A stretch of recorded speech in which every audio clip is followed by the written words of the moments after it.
I do want to talk as well, Ethan, about the emergence of the moderate Joe Biden. He was sort of kowtowing to the far left fringe, the progressive fringe of the party. I'm not dismissing that, but that is not where the general election appeal would be.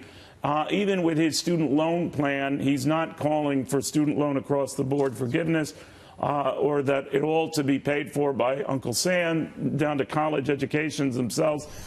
What do you make of that and that approach? It's going to be a bumpy ride getting past the progressives, but in a general election, it might sell. Yeah, I agree with you. He's trying to play both sides right now, to your point, Neil, which is, the college debt problem is a very serious issue here in the United States. If you're under the age of 40, it is looming over you if you went to college at all. It is something that needs to be addressed. It's going to hold back the economy if we don't do something about it. So he's trying to play both sides, which is, hey, we're going to do something about it, but we're not going to go full Warren and Bernie about it and appeal exclusively to the progressive wing, because remember, the voters who show up at the polls, while the progressives have a tendency to be younger and louder, statistically speaking, and in the 2018 midterms, they don't show up at the polls as much as the older, whiter voters. So you have to play both sides right now, and that's what Biden is trying to do. We'll see if he pulls it off. I think he's talking about your generation, bro.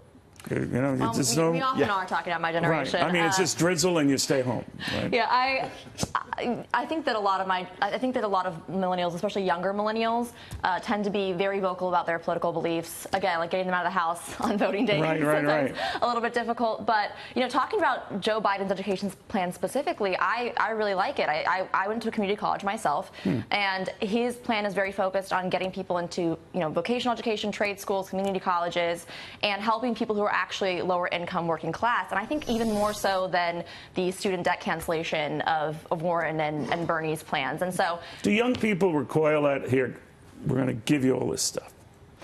No, I don't think by and large. I personally, I think that there's a practical point of how, okay, you're going to give me all this, how are we going to pay for all of it? Right. But I think a lot of people, they do tend to lean toward more left-wing politics. Does that really come up, though, Brooke, in your generation? Because sadly, I'm not in her generation either anymore. I look very close. I'm really close, guys. I mean, the vitamins need to start working. Like, do you guys really, though, think, Brooke, like, how are we going to pay for this? Just as far as, because that's something that, like, old fogies, like, if I may say, the three of us say sometimes. But do you guys really think about? I have ties older than you. So well, I don't know why you want me as well. Okay, my man. It's like, but what about that, though, Brooke? Do you guys actually sit around and talk at the bar, the juice bar, about like how it's going to be paid for? All the free stuff that's coming down the line.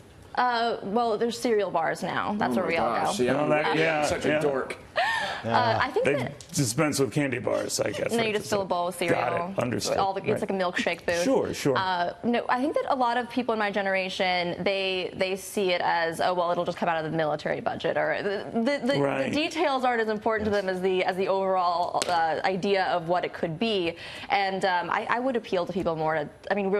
We're looking at an enormous federal deficit. I think that people maybe need to be a little more pragmatic about how we actually are going to pay for these. I think, Ethan, what gets Scott most upset is that they're targeting the very rich, and he feels like he's got a bullseye on him. Should he feel that way? He should. Pretty much every single Democratic candidate is looking at that. One of the things why Elizabeth Warren is popular with the progressives right now is she's a populist, and that's what got Donald Trump elected. People are very frustrated. Very different populist, but I see what you're saying. You're right. That is an appeal. But the point is, yeah, and we never closed the hedge fund loophole. We actually lowered tax rates on the wealthiest, and people see that. Younger people and older people who are retirees who are struggling to make it, they see that and they go, wait a minute, you're talking about cutting a benefit for me, and yet these really rich guys are still getting away with paying very little comparatively in taxes. Well, and that's an issue. Trying to tell all Scott the Democrats this for years, and he wouldn't listen. My hearing aids weren't working. Yeah, exactly. What? All right. Really great job on all of that, Ethan. We'll watch very closely.